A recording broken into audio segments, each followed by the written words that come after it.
So Retraction. we Do it. are back. Episode number 2 of our climate series. Go check out the last one, folks. Man, we're going to If numerical this? you missed We're it. going to have like I 10 don't of know if I'm these. going to do that. That's not like I said the first one last time, but Okay, well, all right. just Let's do just it. gonna call it out, reference the old one. People got to know it's a series, right? We're Yeah. doing a theme here. Yeah. Episode 128. It's coming at summer in this hemisphere. It is hot, It's hot. and It is hot out climate is there. on the mind. Although tonight it's kind of cold. It is. Yeah, the last 2 days, ironically, have been a little chilly. I got to be honest. It's been cold in Jersey, people. If anyone's wondering where we're coming from, we're not coming from Phoenix because then our mics would have melted. So just cold Jersey, Northeast. All right. So, in this segment of climate awareness, I want to talk a little bit about the impact of climate change on humans. Okay. So, we can look at it as communities versus opportunists, the haves versus have-nots, the little guys versus the big guys. But I think really David versus Goliath. David versus Goliath, the dude that was laying the railroad spikes versus the machine. I can't remember their names. What was that with what's his name? Sean Astin? Rudy? Was he Rudy? No, wasn't it who's Paul Bunyan? Oh, No, is Paul Bunyan? he like chops down. No, does he have the ox? The ox. He's got the big ox. It's Paul Bunyan and the blue ox. That's what he does. All right. So then who's the guy that's laying the railroad tracks against the machine? Oh man, that's John Henry, I think. John Henry. There you go. Yeah, you got that guy. Story. What a sad story. Was it like true story behind it or something? No, I have no idea. It's a sad tale. Okay. Anyone who doesn't know, John Henry spends the majority of the tale trying to beat a machine, and at the end of the day, he wins, but then dies. Yeah, he does die, doesn't he? And it's weird because it's like, but the machine takes over eventually. So it's like, what did he prove? It's a weird one. It's a really weird one because you're like, what is the message here? What is the message? Yeah, I don't know. Do the best you can, and then you die, and then your legacy is erased by a machine. I mean, I guess that's kind of what they're telling. I mean, that's kind of where we're going. It's like AI before AI. How wild is that? Yeah, wow. It's beat by anyway. History comes back, folks. You got to know your history. It comes back. Anyway, so I think by the time we get to the end of this, what we're going to kind of see is that this is really an industry versus the people. And I'd like to say that the government is on the side of the people battling industry, but I'm kind of struggling to see where government is. I think government might be siding with industry. I think it might be industry propped up or enabled by government versus the people. I think that's kind of where this is all going to happen. And the industry and government we're talking about, is this American industry or is this global? That's a really good question, Antoine. It's going to be a lot of global stuff. Okay. Wow. Because this is climate change, right? Yeah. It's going to be some U.S. stuff in there, but a lot of some of it's going to be global as well. Okay. Because it's going to take all of us, folks. All right. I hope we have some global listeners because, I'm an American. We do, actually. We do. Tune out if. Okay. Yeah, we do have global listeners. Oh, and you got to care. Folks, you got to be aware of what's going on outside of your township. Okay. So, first up, a lot of us have suffered the effects of some wildfires and got a taste of how bad air pollution can get, right? Anyone in the East Coast for sure. There was a couple other fires elsewhere, and honestly, there's been fires kind of all over the world. But since the turn of the century, global deaths attributed to air pollution have increased by more than half. A fact that researchers say is the largest existential threat to human and planetary health, which I did not really think about before. It was interesting to see. In 2019, pollution was responsible for 9 million deaths around the world, and half of those were from air pollution, mostly caused by vehicles and industrial plants. Now, for reference, in the year 2000, just 9 years earlier, deaths from pollution was 2.9 million. 2.9 million. Let's say 3 million, right? The year 2000, 3 million deaths from air pollution. In 2019, it was 9 million deaths from air pollution. Quick question. Yes. How do they ascertain that? Like, what is it? How do you know? Like, that's what I'm saying. When someone comes in to the hospital and they've died, do you know what is actually officially done to say this person died from air pollution as opposed to, I don't know, not natural causes? I'm just saying like what is the requirement to be known to have died from air pollution? I don't know. I don't know. A-okay. That's a question that we might answer next time. Yeah, I don't. I know that when they were tracking some of the wildfire stuff, we did it in a previous episode. Um, it's on an audio format. I don't think it's on YouTube yet. We'll get it up soon. There was a chemical that was from, I think, forest fires the last time we had a big bout of this a year or so ago, and they were finding it in people. They were finding it in people, and then there was such a concentration of it maybe that it was likely to contribute towards some of the illnesses they had. So there are some studies that link things like that. But other than that, I mean, there may be clusters of different types of cancers or something that are happening in highly polluted areas where there's just a very strong correlation and maybe enough study in that area to say there's causation. Because again, this is a global stat, and some areas are super polluted. And when you have giant segments of the population coming down with similar illnesses that are caused by these types of pollution, I think that that's maybe where they're getting some of this from. But it's a good question, so maybe well, we'll I mean, look it up and come back. and not to belabor the point, but the reason I asked that question is because we know how the Chinese government happens to sort of massage some things. So I know that currently right now, if anyone's in the either the Instagram or TikTok or Twitter sphere, there's a zoo in China that is doubling down that they have a bear that waves to people that is clearly a man in a suit, but the Chinese zoo is very adamant it is an actual bear. It's like the Russian robot. It's just like the Russian robot. You can look it up. Anyone can look it up. It's quite hilarious, but it is clearly a bear. So I guess what I'm getting at is if you, and this is not the government. I mean, I guess any zoo. I'm sure maybe there might be a zoo in America trying to pass off an animal that is a human as an animal, but if you're the Chinese government and you have a place like Beijing, which everyone was talking about during the Olympics, remember the Beijing Olympics, a lot of the athletes were saying that it was very difficult to breathe because the air was so polluted, even though they tried to do some quick cleanup for the Olympics. A lot of athletes were complaining that it was hindering their performance because of the air quality. It's interesting to hear of having them admit, or having the Chinese government actually admit that people are dying of pollution when you have so much obfuscation, you have so much misdirection with the quality of life and what is going on in certain countries.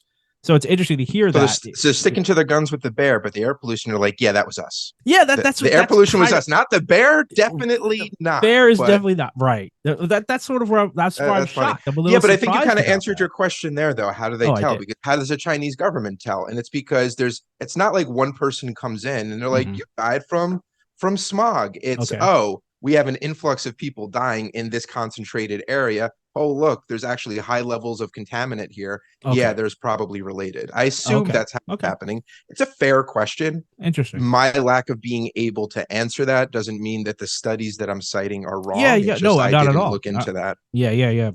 I'm trusting the institutions and the consensus. Well, we have to the UN and other sources that I pulled from. And folks, it's a fair question. If you have a similar concern or just want to inquire curiosity on your own, I post all the sources in the YouTube episode description under sources towards the bottom of it. So go check it out.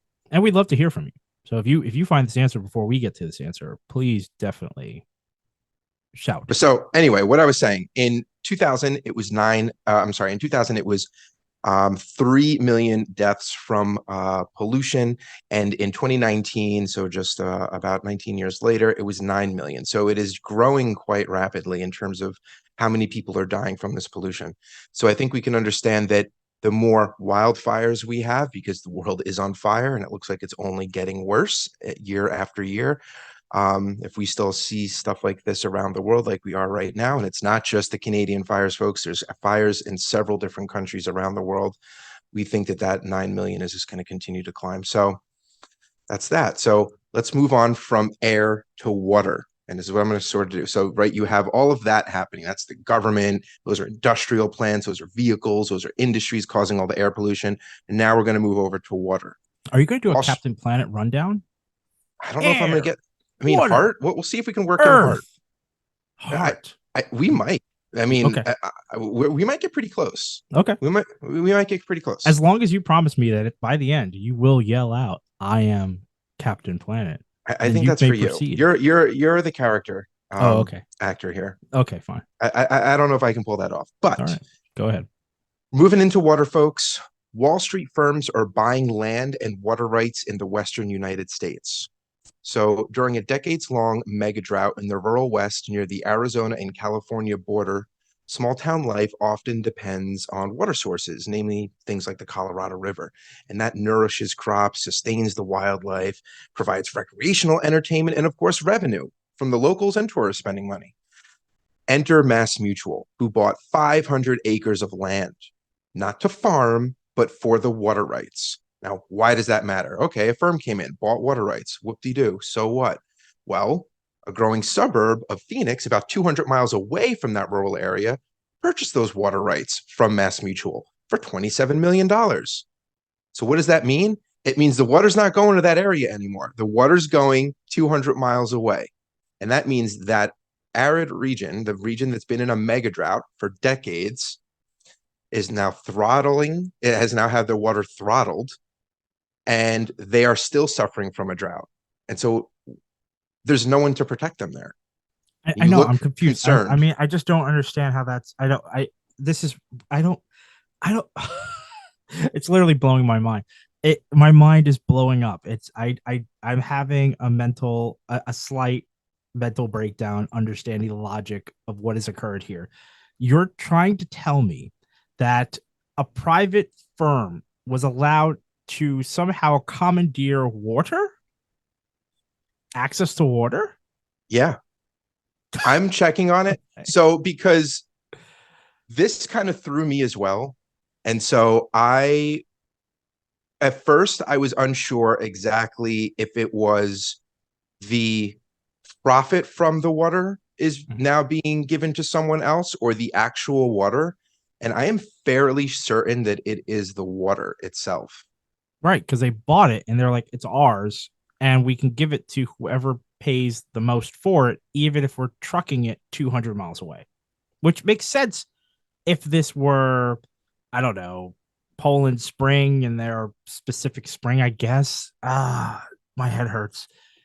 I just, oh my God. First of all, in a desert or in an arid region like Arizona, the fact that the government would allow anyone to purchase water rights to move water, knowing that this is a desperate area, or like that's the thing. There should just be parts of the United States that are zoned off as this is an ecological, fragile place. I'm sure the scientists, people bigger brain than myself, could create better wordplay with regard to what we call this. But to say that it is just ecologically fragile, and just like we do with endangered species, and everything needs to be secured and partitioned accordingly based on the fragility of this ecosystem. To allow a private entity to have sway over a vital resource like water, It's crazy, right? I can't even begin to fathom how this occurred or how this was allowed, or even, I mean, I know why politicians would do this. I mean, why would they care if their constituents aren't concerned or even aware? But Well, you have imagine this suburb of Phoenix. I mean, the rural area is rural. Like I think the population size is like 300 or like, something in one of the towns. Yeah. So it's rural. And the constituents, if they're really worried about that in terms of votes, then their concern is elsewhere. Their concern is the suburb of Phoenix. I guess. But I'm saying but they have representation. Their representative allowed this to happen. So I mean, you would think that they would be under fire. I mean, that might be a different conversation. We don't know what the politics is going on right around there, Paid but off, or who knows, or that's just wild. It's just wild. It's something to sit and think about, because it's so depressingly. It's like the worst. Starting to see industry, government versus the people, right? It's like it's just that's crazy. And there's more. All right, go on. So next, I'm going to move on from that though. So that's water. Next, food. Oh, food. I wish there was a food in Captain Planet. Can you imagine? Right? One of the guys his heart is like in the shape of a chicken thigh. Captain Planet's flying over all of the starving people, and he's like, "Sorry, folks, it's not my remit, not my deal. It's not. Do you want fire or wind, or what do you want? I can't do the food. I can't do the food. You have my empathy. You have my empathy. You have my sympathy. That's the heart. He's like, Matei, like, give me your monkey. Okay, so next, the world spends $1.8 trillion a year on subsidies that harm the environment, wildlife, and our climate. That's 2% of the global GDP. So, in a sense, we are financing our own extinction. And this is why I say the government is siding with industry over the health of the people. What are some of these subsidies? I'm just going to go through a very quick list. 620 billion for the fossil fuel industry. That's, by the way, been experiencing record profits. 320 billion for unsustainable groundwater pumping. 155 billion for deforestation. Unknown billions for mining with incalculable damages to ecosystems, and 520 billion for the agricultural sector, which covers things like tax breaks for beef production. Now, interesting side note when it comes to agriculture. Farms receive 90% of that subsidy, and small farms play a critical role in feeding the world. Now, for example, small farms make up 50% of Ukraine's crops, but small-scale producers receive just 1.7% of total global climate financing, which is about $10 billion out of the $240 billion a year that they would need to adapt to climate change. So what does that all mean? It's the industrial farming that's receiving the bulk of the subsidies that are the most harmful to the environment. They're the ones using the big machines and doing all that kind of stuff, big swaths of land. So these industries and world governments aren't exactly transparent about these subsidies, so the costs are much higher than what's being reported. Now, that means that we are effectively financing water pollution, land subsidence, and deforestation that's heating the planet and leading to a loss of biodiversity. And I want you to think about this. Think about this. Humans have never lived on a planet with so little biodiversity. In the history of humanity, you're saying? In the history of humanity, this planet has never had so few species. Are we talking about when we were like fish, or is this like Lucy onward? Humans. Okay. Homo sapiens. Gotcha. Humans. Okay. That's, well, here's the thing. It doesn't land as hard. Here's the thing. I wanted to hit. I wanted to hit me. I wanted to feel something right there where it's like, oh man, this is just really dark. But it's sort of like, is that a surprise? I mean, if you walk down you've got a paved road that you drive a car on, it's no surprise that at that point there is, less biodiversity than there was pre-paved roads. I guess it's something that I feel like most people would assume is the case. I hear why it's important. I think what's important to recognize, what's important to recognize is that there have been catastrophic events throughout human existence. Okay. Mm-hmm. There have been catastrophic events throughout human existence. There have been super volcanoes, ice ages, all of these things. Yeah. Humans have outdone all of those natural disasters. There have been meteors that hit this planet while humans existed. Humans outdid that. Right. That, I think, is what you have to understand. It's not so much, of course, we're paving over a third of the planet. Of course. Yeah. 70-something% of the planet's ocean. We're not paving over that. I know, but we're garbage patching it. Yeah, but I mean, it's the point to understand what our competition has been over hundreds of thousands, if not millions of years of existence on this planet as humans. That we, through our industrialization and development, urbanization, infrastructure, whatever you want to label it as, our civilization has destroyed more of this planet than any natural disaster ever could. Any series of disasters ever could. You could have multiple things happen within a period of time that would devastate biodiversity, and it doesn't hold a candle to what we have done. All right. That makes sense. I'm glad that you clarified that.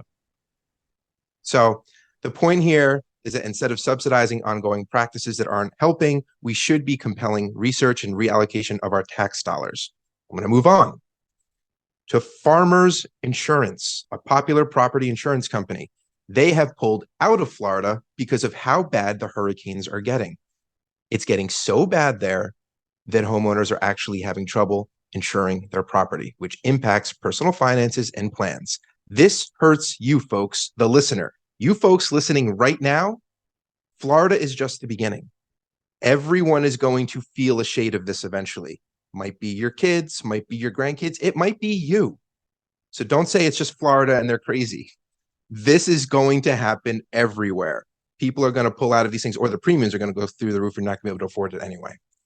So now I'm going to move on to it. Go ahead. We've talked about this with you had like in your town the barrier reef or islands or what have you, and everyone always talks about Trump being able to like reinsure Mar-a-Lago, even though it's basically dead to rights to the ocean, things of that nature. It's like the wealthier you are, the more ability you will always have to get that insurance, but it's like the poor and the everyday person that gets screwed out of this stuff, right? I mean, is that the same thing? That is what we are saying. I am sure the multi-millionaires and billionaires will get insurance. They will get what they need. Right. It is the large groups of people who are going to suffer here. Can I talk about how you're really getting your Captain Planet is so distorted? He's like Earth, wind, farmers insurance. It's just not pleasant to think about, because he is made up of all these things. So I just wonder what that would look like. Well, his heart is dark, because that's where the corporations live. That's where industry lives. It's uninsured. Or is it insured? I don't know. All right. So now I'm going to move on to a different type of farmer. 76% of the world's population gets most of its daily nutrients from plants. So feeding the world is a series of value chain events that influence climate change. And I'm going to get to that in a little bit. But climate change also influences those events in return. Droughts, heat waves, resource scarcity, flooding, and extreme weather damage is expected to decrease crop yields by over 10% over the next 30 years. And it's interesting, if you dig into one of the industries, one of the ones that caught my attention is wine. I do enjoy some wine. So the wine growing industry is going to be impacted by this. So for example, and you can kind of equate this to probably a lot of different plants, but the seasons are shifting and now blooms are coming earlier. But since it's not a stable climate, the vines are more susceptible to late frosts. So you get these blooms, but it's still going to frost, and that damages the flowers. They don't get pollinated, and then you have a bad crop, right? That's kind of how it works. I'm no farmer. Correct me if I'm wrong. That's how I understand it. I've killed enough plants to kind of get that point. But also, the grapes are being harvested earlier, which means that they have a higher alcohol percentage in them because there's more sugar in the grapes. Not to mention that the processing of the grapes requires it to be cooler. Think of the harvest, think of the fall, but they're doing it earlier in the year. So farmers will now have to offset warmer temperatures with cooling machinery that requires energy, which impacts the climate. Right, and so you see like this vicious circle here that I want everyone to start picking up on if you haven't already. It's like we don't care about mitigating the climate, so we try to adapt and just cope with the climate. But those activities further exacerbate the climate, and we're just not doing ourselves any favors here, folks. But the grapes are more alcoholic, which will help you forget about the horrible downturn of this ultimate reality. So, I mean, it's like, it feels like a bit of a come see, come saw situation, doesn't it? I mean, it's like, yeah, they're contributing to climate change, and yeah, it is harder, and they probably taste worse without having this. For the heathens that don't enjoy good wine, yes, they won't mind at all. All right, so everyone in Long Island, the world is going to taste your wine, and if you don't know what Long Island wine tastes like, you should go check it out, listener, because it's pretty vinegary, but I guess it's going to be really high in alcohol. So, I mean, yeah, you got that euphoria. I mean, more drunk population as the world turns. I don't know. I guess it's a toss up of the alcohol industry as far as I'm concerned. But you can see how that would impact maybe some other fruits and vegetables that you do actually care about the quality of. Will they become alcoholic as well? Or are you going to get, because it's like fermented tomatoes? Yeah, maybe. Maybe because they'll be you ain't gonna eat them, so you just let them rot in the corner, and then you can drink them. There you go. Bathtub gin for everyone. All right. So it's also worth noting that the rising temperatures have other effects on our food. A hotter climate means more crop diseases and pests, as 40% of food crops are lost to disease and pests, and that's likely to worsen now. And rising carbon dioxide levels make rice, corn, soy, and wheat less nutritious, which actually I had no idea, but that's super sad and interesting at the same time. So I want to circle back to Basically, just how, cornflakes. Everything's just a yeah, cornflake now. that's what, yeah, Everything's just breakfast food. it's gonna be eating dried cereal of Yeah, everything. for the Yeah, rest of our lives. Great. it's dystopian. All right, so circling back to how our food value chain impacts the climate. You guys might be like, of course, but let me just say it anyway. Food needs to be grown, processed, transported, distributed, prepared, consumed, and disposed of. These food-related events are the primary drivers for biodiversity loss on this planet. 1/3 of all human-caused greenhouse gas emissions is linked to food, with the largest chunk coming from from agriculture and land use. So think of methane from cattle, nitrous oxide from fertilizers, carbon dioxide from deforestation. But there's also cultivation, energy consumption, burning waste, refrigeration, and packaging. Now, no surprise here. I'm sure we've all heard it before. Animal-based food is the heaviest polluter, especially red meat, dairy, and farmed shrimp.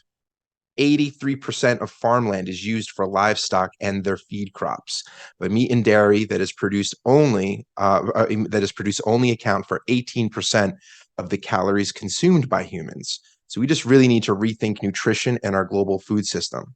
But there's not all doom and gloom, right? You're probably waiting for me to ask what is being done or can be done. And there are a few things. And I'm curious how you feel about these, Antoine, and if they're going to solve the climate crisis. But let me tell you a few happenings around the world. As long as you're not going to lower the alcohol content. No, we're going to keep that. There is no solution for the grapes, folks. We are stuck with that sweet, sweet sugary wine. Dessert wine the forever. Manischewitz for all. Just sweet grape juicy. It's like thick, it's like syrup. When you drink it, you're just like, I hope you like Concord grapes, folks. Yeah. some good drinking. Some all good right. licking wine. So farmers, they're going to start, a lot of them have, and they're going to continue to shift from high yield monoculture crops, which are basically like, cornfields as far as the eye can see, right? That's just one thing they're growing. They're going to start shifting to stable yield, diversified fields. So they're going to have lower yields, but that crop diversity helps spread out the risk and increases the resilience of their entire crop system, and really our entire crop system. Pesticides and herbicides also need to be addressed. So get used to GMOs, people. Get over it. We need them. Additionally, 820. Sounds more expensive. It sounds like an excuse to raise the price with this new biodiversity, even though we're subsidizing corn and paying for them to either grow more or grow less. You want to pay more for your fruit, or you want to go to the hospital? What do you want to do? I just want it to be fairly shaken out. So I just hope that the subsidies and all that stuff kind of, it starts netting out. So it's 120 degrees out, your power grid is failing, and you're like, I will never pay 10 cents more for this corn. Yeah, that's exactly right. I'm gonna die on that hill. You will die on that hill. You will sizzle like bacon on that hill. Okay, so I come out of the silo with a ear of corn in my hand. This is where we make our stand. I can't promise I'm going to be there with you, buddy. Okay. All right. So 820 million people around the world face hunger, with malnourishment causing 45% of all deaths in children under the age of 5. Yet 1/3 of all food produced for human consumption gets lost or wasted. So a more efficient food system could also improve more issues than just climate change, but I digress, and I'm going to move on. Democrats in the House and Senate are seeking to hike taxes on private jet fuel from 22 cents a gallon to $1.95 per gallon. They're calling it the FATCAT Act, which stands for Fueling Alternative Transportation with a Carbon Aviation Tax. Private jets emit at least 10 to 20 times more pollutants than commercial planes per passenger, which I get. The planes don't get smaller with the amount of with a less amount of passengers that they're carrying, right? There's luxury there. They got space. So I get that. Um, but the wealthiest 1% of air travelers are responsible for about half of all aviation carbon emissions, which I don't get. Like, that's horrible. Okay. Do you understand that stat? I hear that stat. I mean, I've heard that aviation emissions have been slightly, um, not scapegoated, but I've heard that it's not as much of a contributor as one might think. It's not so much aviation fuel being a contributor to climate change compared to other Yeah, polluting factors. that's what I was thinking. It's Yeah. you're siloing for a second the conversation around aviation fuel, period, not Okay. in comparison to anything else. Okay. Okay. 1%, the wealthiest 1% of air travelers are responsible for half of aviation emissions. Okay. So the question is then, with a tax, are you trying? And this is where I get into it. People, this is my. Do you want to this know is, do you want to know another stat before you ask the question, or do you Oh want to yeah, ask yeah, your sure, question? sure. Give me another stat. Roll me another This one. this might answer something. Okay. Private jets do not pay their fair share. They make up 1 out of every 6 flights handled by the FAA, which is 17%, but contribute only 2% of the taxes that make up the trust fund that funds the FAA. Okay. Why is that? What do you mean, why is that? Are you kidding me? What do you mean, why is that? Why aren't they taxed more? Yeah. I don't know. Antoine, do you live here? Why aren't are you serious right now? Am I on this planet? I'm hoping that Live in this that's a country? Like, what are question. you Well, talking that's a about? question that I would hope would have been. They don't pay with the tax rates we pay. Yeah, well, I just thought. I mean, here's the thing. That's one issue, and that's a good issue. It's something interesting to highlight.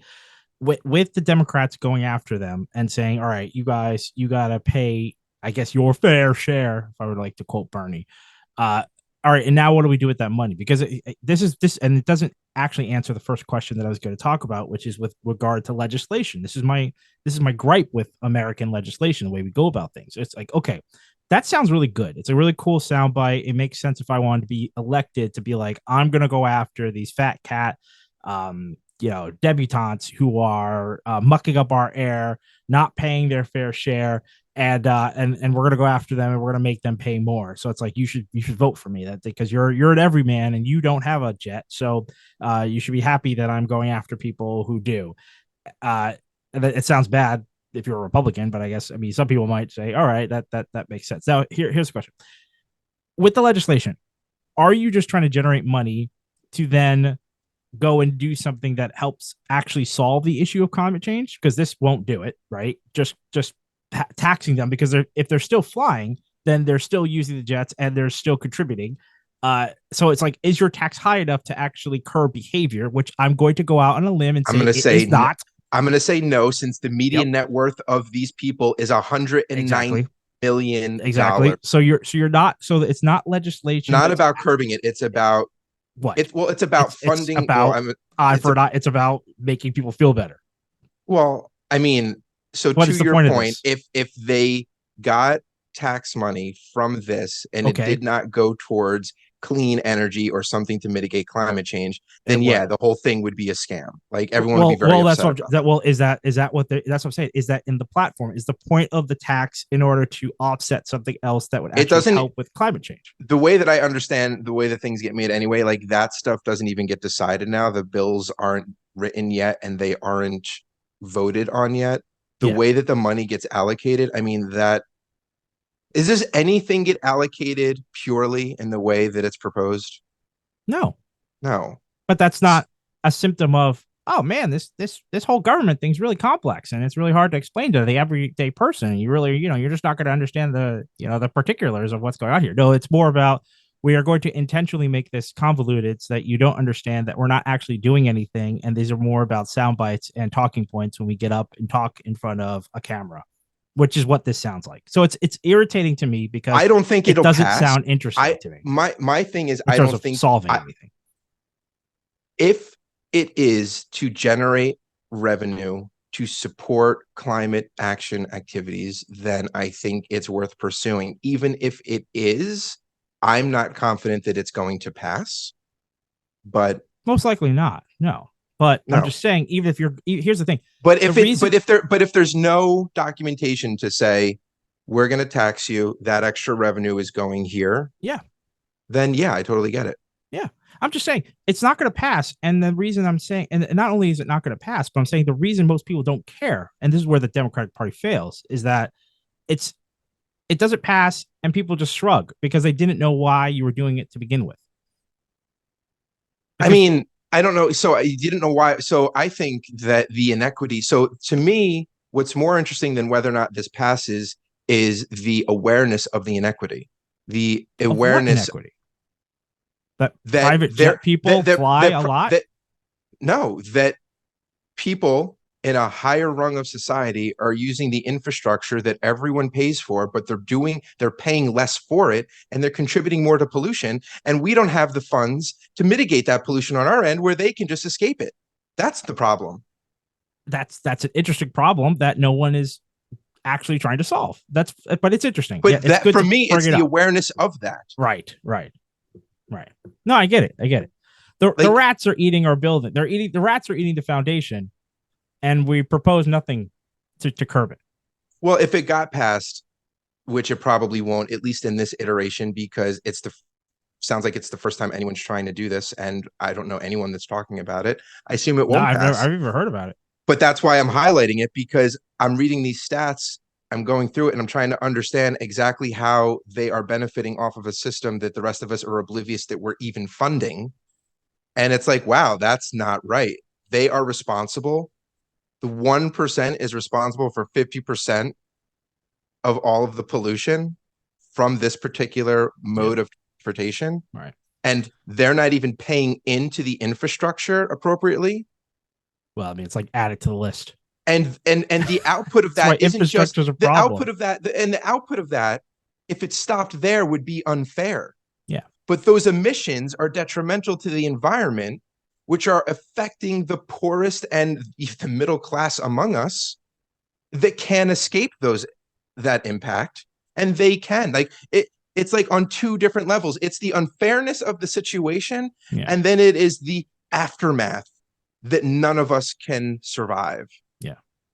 I get the outrage. I get the outrage component. Well, there needs to be outrage first, I think. No, not really, because there's already we pass laws first on advocacy, don't we? I'm just saying there no one's volunteering. No one's volunteering to do stuff. It's usually because there's an outrage. All I'm saying is there are learned. Don't say outrage doesn't matter. What are you, crazy? What are you saying?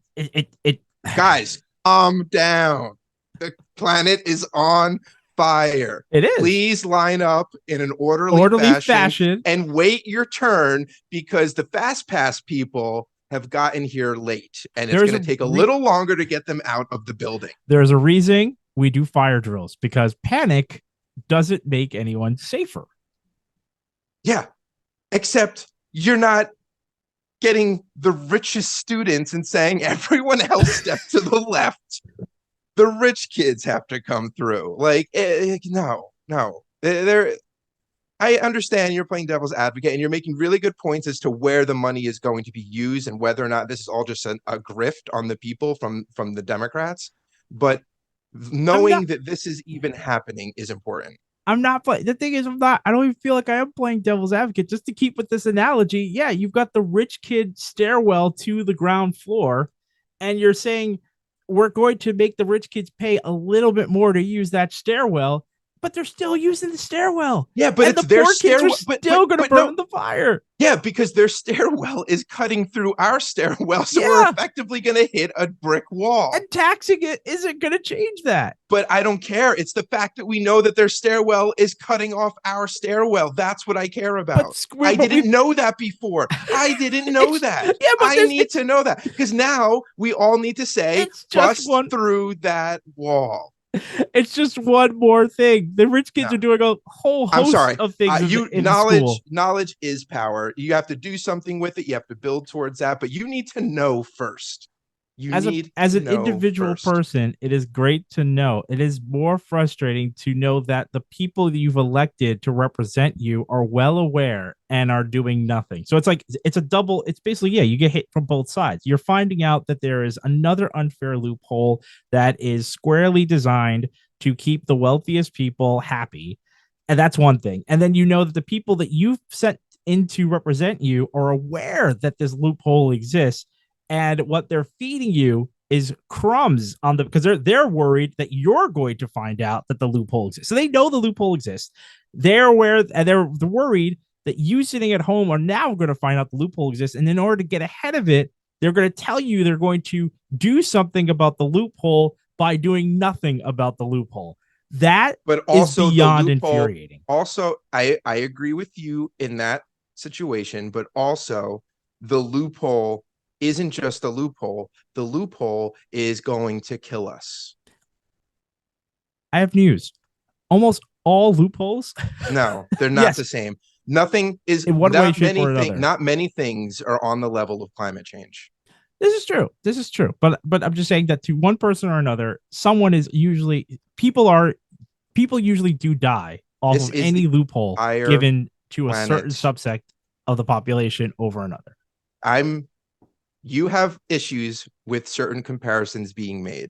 Fair. And I'm going to borrow a page out of your playbook and say that not a lot of loopholes are on par with climate change. Okay. Fair enough. And I am, that is a sensitivity everyone should have.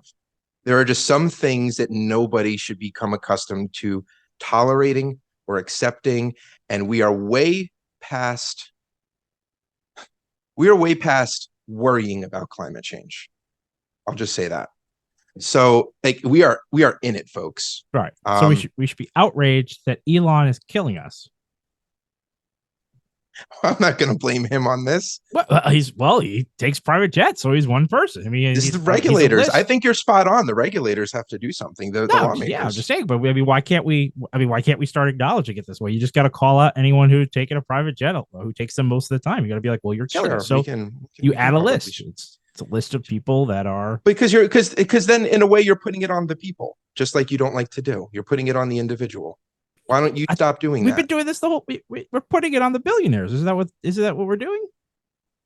Me here? No, because my issue here is, yes, it is industry doing what industry does versus the people in the absence of the government having our back, because the government seems to be siding with industry, which is not news. So it's a faceless 1%. So we shouldn't call out anyone who is part of the 1%. We should just say it is a faceless 1% that is killing us through climate change.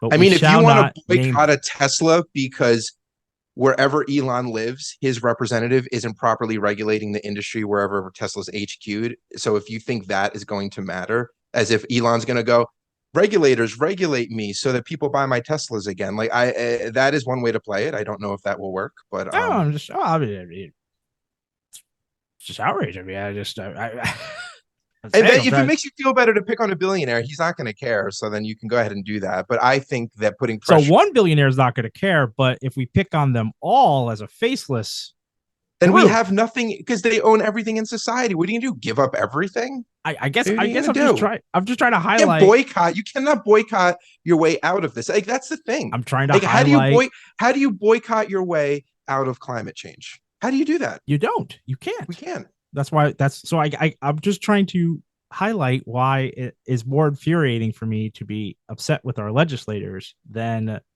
the people contributing to this mess, because the legislation, they're the ones who need to create laws that actually curb behavior and then funnel funds into repairing the damage. And they do neither.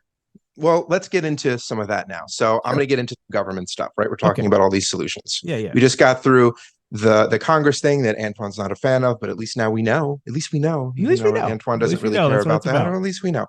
But so the Biden administration, so the executive branch, is amping up efforts to detect methane leaks from infrastructure like pipes, compressors, and other technologies. you're not aware, I think we talked about it in a previous episode. Methane is 80 times more potent than carbon dioxide and is responsible for 1/3 of planetary warming. This program will also create about 10,000 new jobs. The government also recently banned incandescent light bulbs, which I didn't really hear a lot about, but that's a ban now. You can't buy them. I didn't think. I mean, we heard a lot about that. I thought we were like kids, right? Like okay. It just went into effect, I think, this week or last week. Does anyone still make incandescent? Oh yeah, absolutely. Okay. Yeah. Okay. You go to Home Depot or Lowe's or whatever it is. They still yeah, have them. They're like absolutely. the cheap ones. Then they must. They're cheap. They don't last long and they're cheap. And cheap, listen, right? they're but like, what are we talking about? Like a few cents here? Like, I mean, they're how cheap? Oh, they're cheaper. Really? They're cheaper. Like significantly cheaper. They're like 30 cents. Because I mean, I feel like a regular light bulb is like. Oh, you said they're in packs, so it's like you're going to spend, let's say, $20 on an LED. You're going to spend $2 on an incandescent light bulbs. Whatever it is, dude. The packs. Okay. You're buying them in packs. I'm assuming you need more than 2 light bulbs in your house. You got to buy them in packs. Gotcha. So I don't know. Okay. Wherever you are, if you're in an apartment, good for you. You only got 2 bulbs. I got a few. So like, how much is a gallon of milk? It's like, I don't know, $30. What is not quite. What are the people paying for these days? If I was in that position, I would welcome being mocked, but unfortunately, I'm all too familiar with how things cost, how much they cost. All right, so they're doing the incandescent light bulbs. You got the Congress doing that. You got the Biden administration doing these other things. These are all good steps, but we need to be running. Right? Steps aren't going to cut it. We need to be running. So there's more government can do. Regulators could put labels on food that indicate low versus high climate impact. As recent studies show, it affects what people order on fast food menus, which I didn't believe when I first read it, but they did a study and it worked that way. Participants ordered fewer burgers and more salads when faced with the labels, which is interesting. Don't know if it'll carry over on a larger population and throughout other means of consuming food, but it was interesting. Something to explore. Really interesting, yeah. Right, and we've talked about stuff like that with guns, kind of tongue in cheek, because out of desperation, what would stop people from buying them? But the whole idea of labels is always an interesting one.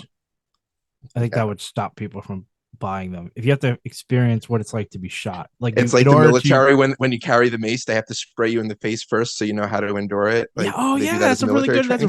When you go to buy a gun, you got to get shot. You got to get shot. They say literally you say how much is that over there, and they go that's a thigh. A piece right there, it's $250. It's like $250. All right, I'll do that. It's like they're like, hold out your hand. That's $250 in a pinky, sir. In a pinky. So I was gonna go with Assassin's Creed, but I think more people will resonate with the bear spray, the whatever the base. That's funny. All right, so there's the labels. Then hold out your arms, son. Oh my God. Starship Troopers. Remember? Oh, that's right. Yeah, he's like, what do I need a knife in a gunfight for anyway, sir? Trooper, there you go. Put your hand against that wall. 2 back-to-back episodes. Starship Trooper. A treat for everyone. That was Gary Busey's son, by the way. Yes, that's right. There. Also in The Frighteners, a movie no one talks about, but I enjoyed. Okay. Michael J. Fox, check it out. All right, so another thing regulators could do is rethink those subsidies we were talking about. We listed them out. I'm not even going to say anything more about that because they're crazy. Regulators could also cut emissions, and rewild some of the world, we covered that theme on an earlier episode that involved the BBC, and I think Dave Attenborough, right? Documentary, where industry kind of weighed in and Attenborough. Yes, thank you. I do appreciate the correction. But I think the bottom line there is we've simply developed and polluted too much of our planet, and like something's got to give. So that's kind of that. There's a bit that people can do, right? I don't want to discount the impact of people. So here's a few things that you can do. You can eat a more plant-rich diet. This doesn't mean no meat. It just means, less, way less maybe. There's also microbial protein that could become more viable alternative source once clean energy advances enough to power the bioreactors needed to create it. So I guess stay tuned for that. Is that like the lab meat? Lab meat you can do. That's becoming more and more accessible. So check that out when you can. That's a little different than the microbial Oh, okay. That's stuff. why I wanted to know if But it's the same. Okay. yeah, they could merge into something, who knows? But as of now, I think they're two separate things. But the lab meats support that if you can. Wild caught seafood is better because it's really just the emissions from the fishing boats instead of the farm's value chain, like we kind of had talked about Better before. for you, filled with mercury, but better for you. I don't know if that's across the board, and I know that's tuna, but I don't, And and salmon. shell, and yeah, there you go. But so But I don't. basically, the fish Americans like to eat the most. Yeah. So there, well, and to be fair, wild caught seafood, right? Better than farmed seafood. But that being said, we have a huge overfishing issue here where we're depleting our ocean's resources, and it cannot, the ecosystem itself, the biome itself cannot be sustained. So cut down on the seafood consumption too. Just Yeah. when you do it, do wild. But I do think mollusks are an exception. You can do farmed ones there because it's actually eco-friendly, climate friendly. There's also an opportunity to do more aquaculture and add that to our food mix. Like Um, seaweed. no, it's just the way that they grow things. It's like out Oh, in the ocean and stuff. gotcha. So instead of I don't think it's really big right now. We need more regulation. We need more research into it. But if it's done right, researchers are saying that it could offset a significant amount of more damaging land-based farming. And so, like, if you're like eating a ton of meat, you could shift some of that into eating a ton of aquaculture food, and growing it in the ocean versus on the land is much more sustainable. So you, Can you you want to grill it? do that, and yeah, You whatever it is, grill it? dude. It's all different stuff. It's all like fish Okay. and everything else. It's like all stuff. So Oh, I see what you're and saying. and it's interesting because you're offsetting it because we're going to need that property because apparently it's going to help solve 593 million hectare land gap that's roughly the size of India. There we're going to need to sustain 10 billion humans by Yeah. 2050. So we have Whoa. a bit of a shortage there. Well, and I thought there was like a birth rate shortage. Like, well, I guess that's just in the West. Some countries maybe, yeah. Yeah. I only Birth mentioned the grilling because I was like, you're not gonna make a dent in the Midwest if you can't at least put something on a grill. yeah, you could fry it though, and that never stopped them, right? Well, that's more south. But if you could Okay, fry it, at least that might be helpful down there. there you Sure. go. So There are basically what you're saying is there's a plethora of ways around this, and some of them might actually be a bit tasty. Is that what you're trying to say to me? and healthier for you. Yeah, Surprisingly, that's I not think really I think the played. nutrition That thing doesn't play is, very well. No well, one yeah, you cares have all about the, what's healthier. Does well, it no one taste better? knows. No one knows because no one, well, who's to say it wouldn't evolve? I mean, new food Mm, isn't, I think given time, chefs could get into it and make it good. Not all food was tasty when it started out, and look what some of the things we eat now that used to be repulsive. So I think that like given shellfish, now, was it repulsive or was it just low? It was just looked at as low class because of its abundance. Difference. but repulsive still the same. I didn't say that it was disgusting. I said that it Fair, was repulsive, and then people but learned it how was to tasty. cook it. Yeah, of course. Yeah. Hmm. So all of that, be mindful also of your food prep and cut down on your waste, right? You want to take it in consideration. Don't buy more than you need. Don't have extra packaging. Be aware of all that kind of stuff. Shop with reusable bags, blah, blah, blah, with that. And if you can, start updating your property to adjust to the changing climate in your region. Because as I said before, we are in climate change. It's not coming, it's already here. So we just have to decide how bad we're going to let it get. So Mm-hmm. protect your home from costly damage, but it's if you can afford it, obviously, and not Yeah. everyone is in that. So some of the things you could do, and again, it's if it's relevant, if it's applicable, and if you have the means, new rain gutters to redirect water away from your home because we're going to be getting more intense storms. Mm. Metal roofs can protect against fires, although that's all relative because it really depends on the intensity and proximity of the fire, doesn't it? Okay. I'd say increase your homeowner's insurance against natural disasters if you think you're vulnerable. Might be too late for the folks in Florida when it comes to the storms. And apparently, some insurers have stopped offering wildfire coverage in California. Like I said, I it's can only spreading imagine. everywhere. It's not just Florida, right? It's spreading. Yeah. And the more tornadoes, the more floods, the more whatever, it's just going to keep growing. Everyone is going to feel it, as I said before. I wanted to let you go with that, but that's kind of infuriating again. That's infuriating again because you can't. You said it's going to drive up the prices. Yeah. It's how can the insurers tell people? This is why I don't know. So it's infuriating until I know more. This is something I would like to look into now. But if you have a home in California, and this, we're not talking about like the wealthy people. Okay, let's just talk about, because there's a lot of people who, whatever. There are normal people who live in California, all right, and you have a home that's in the path of wildfires, and your insurer says we're not covering that anymore. Has your government stepped in to say we would buy you out of this home? We will help you relocate. That those. No. Oh, well, see, right? We scoff and we say, you know of the course not. answer to that. Well, no, I don't know the answer to that, because I'm saying how. And then here's the thing: Well, insurers. if they did, I'd be talking about it right now. I'd be like, but don't fret, folks, because the government swooped in. But Newsom handled it. The thing is, insurance doesn't work without taxpayer money. Like, the government helps insurance companies like exist. It's a cohesive like bonding thing. It's crazy for an insurer to say we are not going to insure homes, and the government is saying hey, you're SOL, even though we all have a hand in why it is that the insurer is not, like, the insurer should not legally be allowed to drop insurance for something high risk unless the government has said we are going to help people relocate. And then there's that, not a pro quo kind of thing, but there's that song and dance. Well, it's not profitable anymore, and then what, they go under? I mean, but you're not. No, that's not. First of all, that's not how like fully works in terms of that. It's they don't go under because they're insuring people that they can't afford to cover these policies.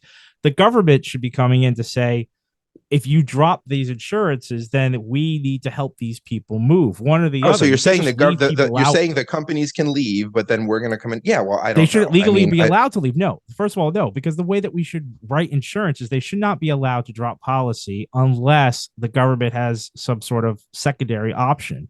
The fact that there is no secondary option and you're dropping policy means you're leaving people out in the lurch, and that is ridiculous. That shouldn't be allowed. That should legally be illegal to do something like that. That's crazy. Yeah, I mean, I think you would have to. I kind of hear what you're saying in that the government should not allow people to be homeless in that way if a disaster that's strikes. What you've done. But I don't think you can. I don't think you can.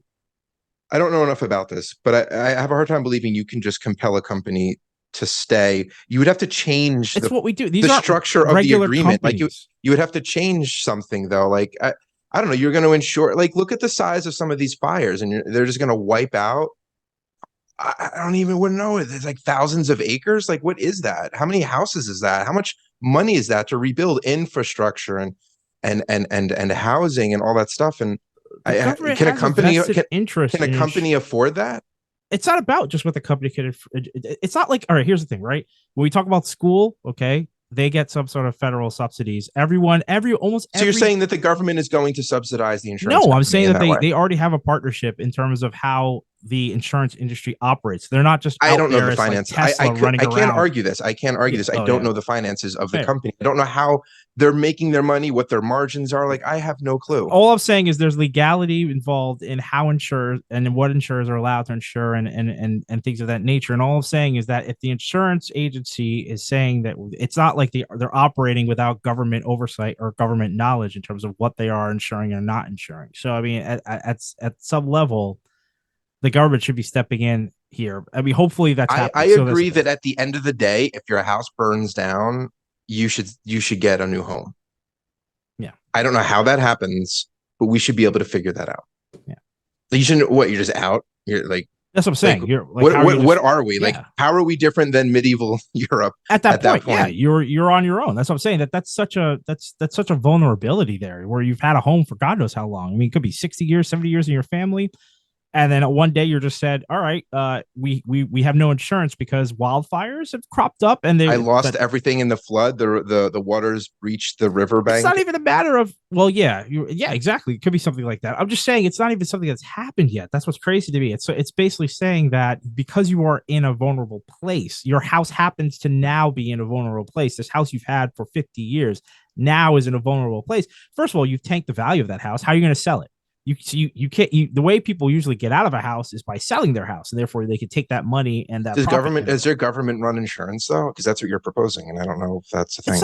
Everything is government run. I mean, everything at some level is government run. All I'm saying subsidies, is that there should be legality. All I'm saying is there should be a legal recourse to simply to make it so that your insurance company cannot drop you off of something that is very much a likelihood, and the government should come in to basically offer you an alternative, because you cannot sell a home that essentially will not be insured for the thing that is most likely to happen to it. That's crazy. As I'm saying, what is the value? Your home is basically zero. It's valued at But I $0 think at that point.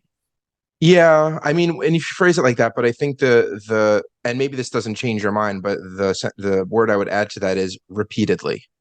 It's not that it's likely to happen, it is likely to repeatedly happen. And how many Yeah. going to rebuild? Well, it goes back to last episode where I asked, what is habitable? When does something Yeah, I become think that, but I think uninhabitable? I think you have to phrase it that way, because it's not that, okay, there was a fire or a hurricane. It is No. that they are getting bigger, Yeah. more intense, Yeah. more frequent, And we'll and they are eventually burn damaging down this more. home, and we'll burn it down over and over Again, again. again, and I think that that's a fair point for the insurance companies to be like, dude, we can't do it. We're out. Sure. I'm If you not were in a saying that you situation where can't you leave. were rendering someone's house in like where you're Yes, the rendering their government then has value to. at $0 Yeah, by doing it. I get it that I'm That's not saying that crazy. I'm not saying that I agree, because there's no human compassion element to that. I'm saying that I get it. Like, I get the business concern, and It's not even a it's not I yeah. well, yeah, it is a human element for them. No, it's Like not. No, that's what they're missing. They're missing that. Well, what does that decision mean for these people? And that's well, where the government I think needs to come in and compel that. well, I think it's worse because I mean it's not again, I don't look at these things as humanitarian. I look at it as all right, people are complaining about homeless population. There are drains on resources. Becoming homeless has a whole other host of issues with regard to someone being able to contribute to our society.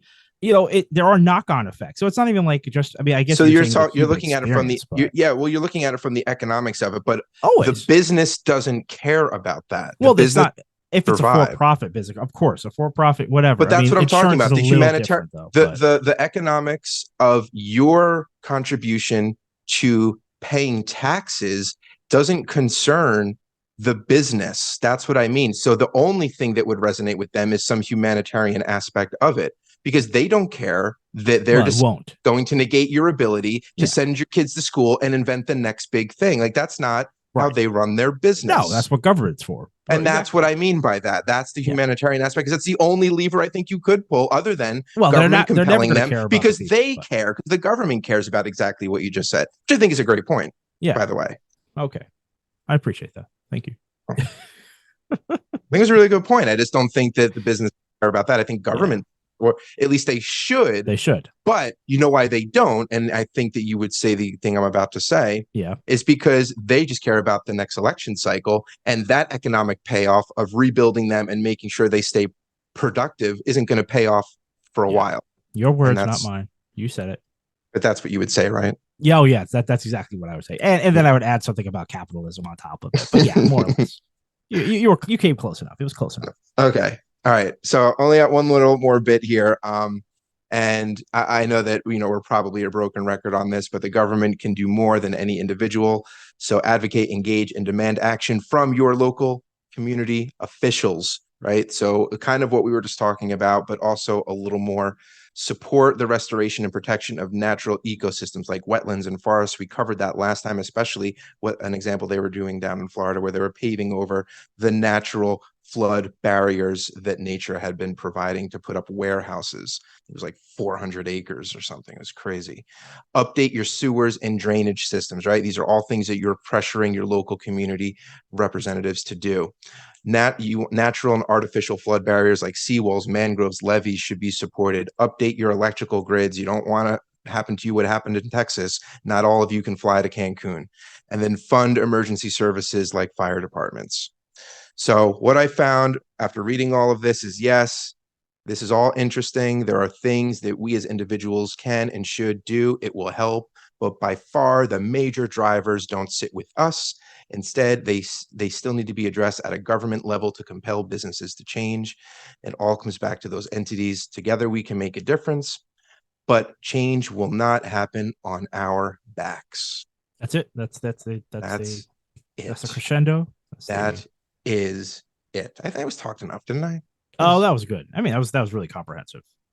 I'm impressed. Oh, I'm here to impress. That was a good part two. I think that's a good part two. Hit up all the major elements. We're Did we get Captain Planet? I feel like we hit a lot. well, here's the thing. I'm not as depressed as part one. Part one, I was like, okay, well, what is left? Should I just go catatonic and sit on my, outside my house and wait for the world to end? That's how I felt at the end of part one. But part two, I'm a little more like, all right, Captain Planet, he's insurance, gonna come and do something for it, something like Captain that. Planet is an insurance broker. I feel like that's really where he needed to come in. I feel like a modern Captain Planet is more about bringing insurance to the people that need it. That's kind of where I'm landing. FEMA. He's FEMA. I feel like that would be the spin if you were to do a modern Captain Planet movie. I'm just saying, in the vein of Barbie, it's like you would come in for one thing, and then you would leave with another. And it's like you would come in and be like, oh, Captain Planet, he's gonna come in, he's got the kids, and they're gonna like bust this guy who's like toxic sludge, and they're gonna put him in. And it's like, no, you're gonna come in, and it's gonna be kids in a high school class doing Model UN, and they're gonna be like Captain Planet, and they're gonna one kid's gonna be like insurance, and then it's gonna be a whole thing about Captain Planet. It's like the way to mitigate climate change, kids, is for proper insurance with government intervention to make sure that people can find homes if their homes are absolutely destroyed and their livelihoods are upended. And that is the real message of Captain Planet. That's how I feel it's going to go down, personally. That is a very specific message that kids don't care about, and I'm here for it. It'll be PG-13, so you'll feel bad for anyone who brought their kid under 13. But it's a good message nonetheless, and it's a life message. And those are the best messages, the life ones. Those are the ones you carry with you till the end. Jamie, where can they find us? Folks, we got new clips out every week. We try to do new episodes on Fridays, so make sure you check in, like, and subscribe to us on YouTube, Twitter, and wherever you listen to podcasts. Captain Planet. Oh. Nice. Thanks. That was fun.